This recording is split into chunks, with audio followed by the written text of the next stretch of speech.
Hello, and welcome back to another episode of Shoot for the Stars.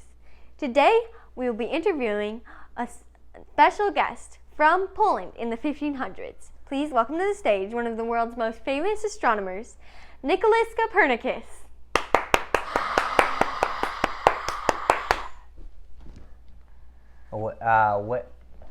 Where am I? Well, sir, we are broadcasting live on television from here in Minnesota to the rest of the world. Okay, right. Hello, world. Nice to meet you. Well, let's get to it. Although I hear you've studied many different fields at many different places, you are really here to tell us about your discoveries of astronomy and specifically your discoveries of the heliocentric model. Would you care to explain? Right. Sure. The heliocentric model is essentially that the sun is the center of the universe. Well, we know now just our solar system. Right. Okay. Well, anyway, the sun is the center of the solar system instead of the Earth. Mm-hmm. Right, and so all of the planets then rotate around the sun and not the Earth. And that's essentially what the heliocentric system is. Well, that's quite interesting. Would you like to tell us of why you pursued this idea and how it was different to what people already believed? Right. So what everybody believed at my time was a geocentric model, right? Mm-hmm. And that was made famous by Ptolemy, right? Ptolemy, am I saying that right in your time? I think so. Okay. By Ptolemy, and he proposed, and everybody accepted, that the Earth was the center of the universe, right? And it's very easy to believe yourself as to be the center of the universe, mm-hmm. as everybody knows. And he had a great model that kind of showed that this is why this is exactly like this. But there were certain things like, why would a star get brighter and dimmer if it was rotating around the Earth? Or why would, in particular, Mars's position, right? Mars's position, we can see changes in our evening sky. And if we were the center, wouldn't that be a more predictable pattern? But people were always changing the geocentric model. They said, and to make these accommodations, you could say. And for instance, they said that maybe Mars is moving in a small loop, and that just seemed like somewhat preposterous. So I wondered, could we come up with a better model that would actually it would integrate the idea that the stars are lighter and dimmer, right? Or that Mars has movement. And now I don't know. How can anybody know, right? Because it's not like I can get so big as to be outside of the universe to then just look, okay, see, this is what's going on, right? Mm-hmm. You understand that, right?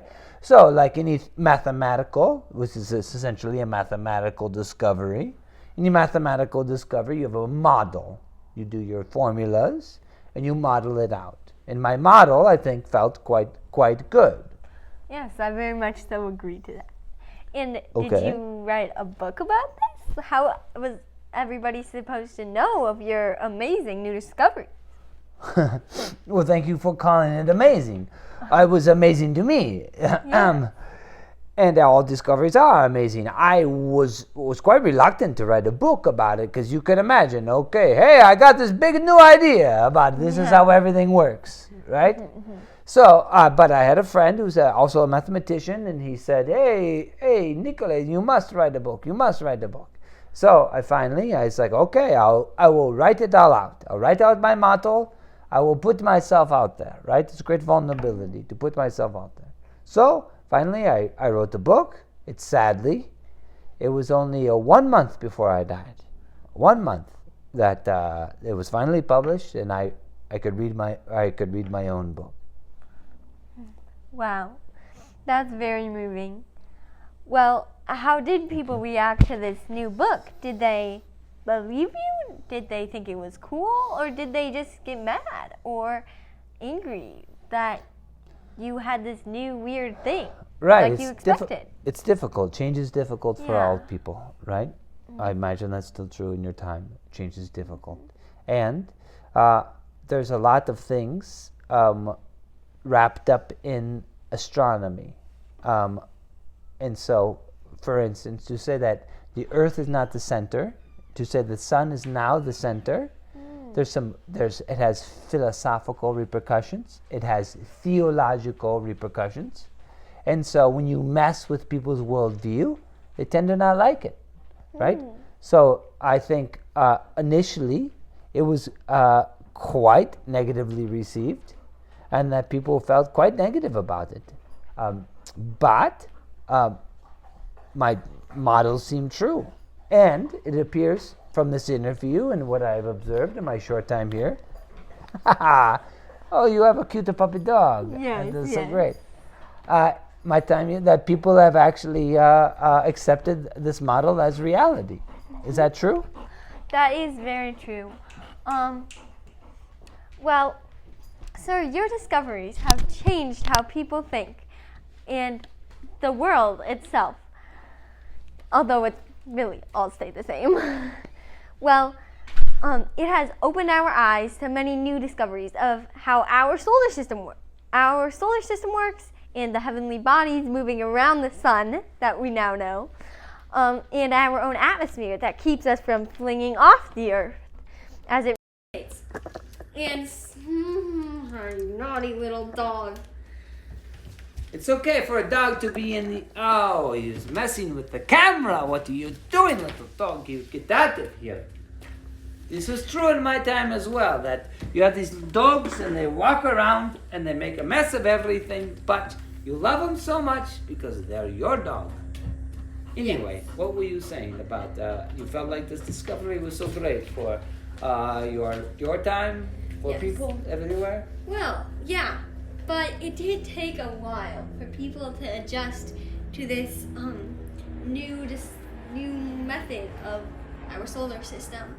And for a long period of time, people were forced to ask the question, Ptolemy or Copernicus?